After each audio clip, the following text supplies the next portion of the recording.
Hey there, Grumpy Old Fart here.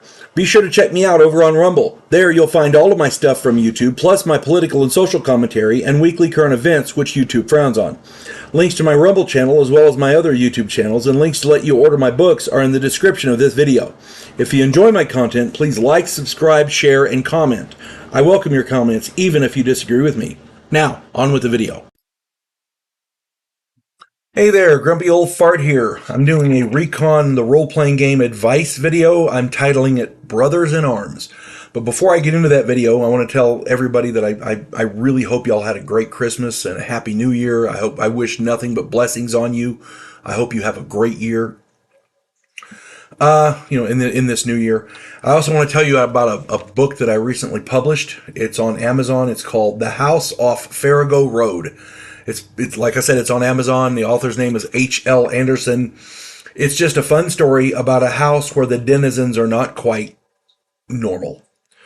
Mythological creatures and supernatural forces commingle with modern-day law enforcement and the criminal underworld.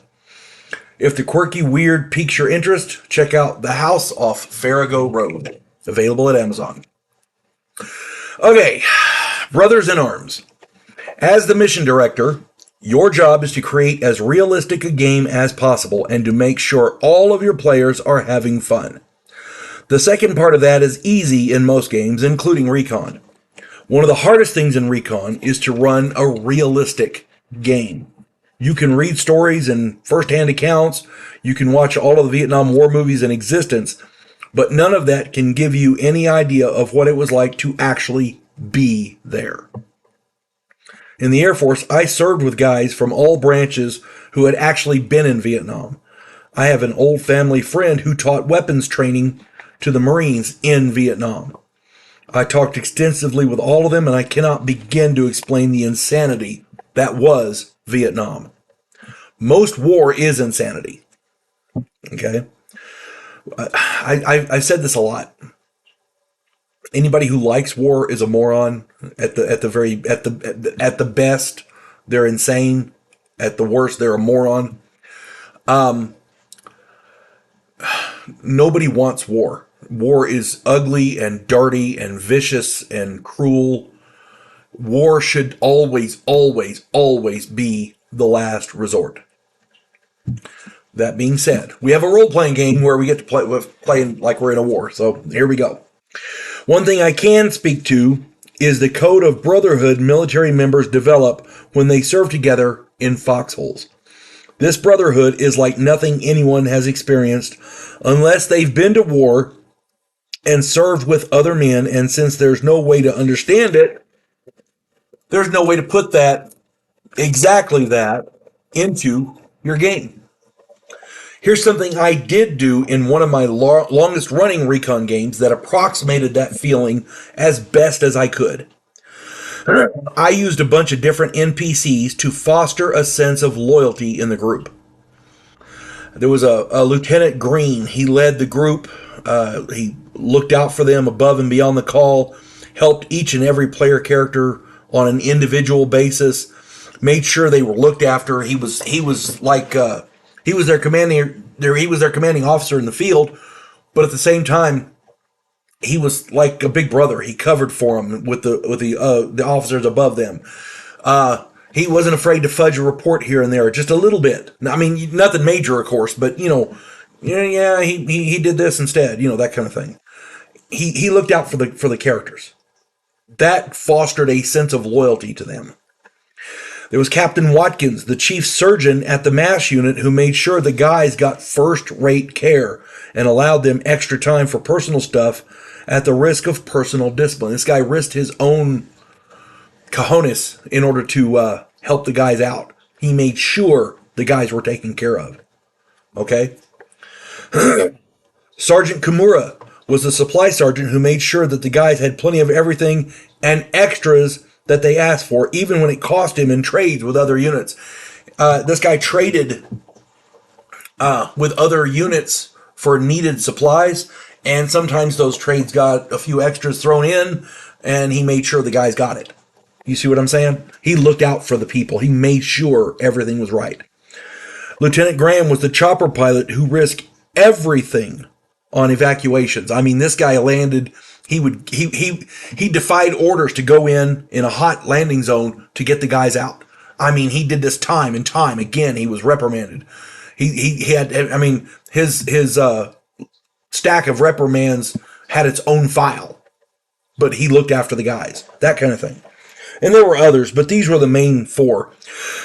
After the war, when the player characters became mercenaries, I sent them on a multitude of different missions for a variety of different employers. One by one, I mixed in the NPCs I inserted into the Vietnam game. Lieutenant Green, now Captain Green, had his kid kidnapped. The perpetrators wanted to force him to steal secrets for them, and the group helped him out there. All he had to do was ask, and the group dropped everything from Europe and came back to the States in order to help him. That's loyalty. I don't care who you are. That's loyalty. Because the mission that they were on, they had to sacrifice that mission and not do it, and it cost them something like $100,000 a piece in the 70s. That's a lot of money. Captain Watkins was framed for selling drugs from a civilian post that he was assigned to. And the group had to come in and play detective and figure out who was actually doing it. They did this without question. Sergeant Kimura became a long-haul truck driver hauling military loads. One shipment had been hijacked, and he was framed as the inside man. They had to do another investigative thing to figure out who did it, who the inside man actually was, and and clear the sergeant. Lieutenant Graham was delivering supplies to missionaries and was having problems with a local African warlord.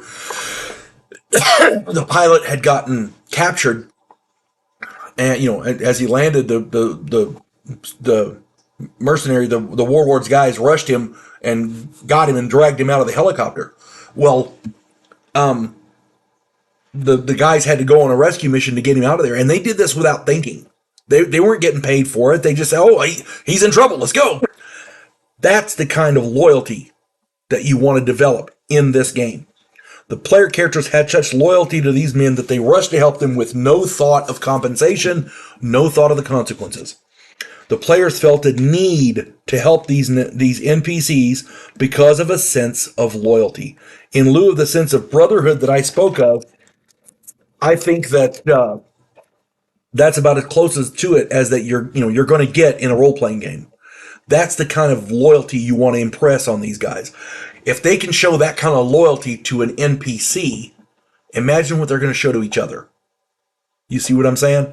Such loyalty takes time to develop. As a mission director, make sure you take that time. It's important. It's part of the game. If you're not doing it, you're depriving your players of that. And trust me, your players will thank you in the long run. I hope this finds everybody well. I hope this, I really hope everybody has fun playing Recon. And I hope I'm helping you out with these videos. You folks have a good one. God bless one and all. There is a house in New Orleans where the monsters all hang out. When the police detective, who happens to be a skinwalker squirrel, uncovers a plot by a paranormal perpetrator, he has to enlist the aid of his fellow housemates. If you enjoy a modern, quirky take on historical mythology, check out my new original novel, The House Off Farrago Road.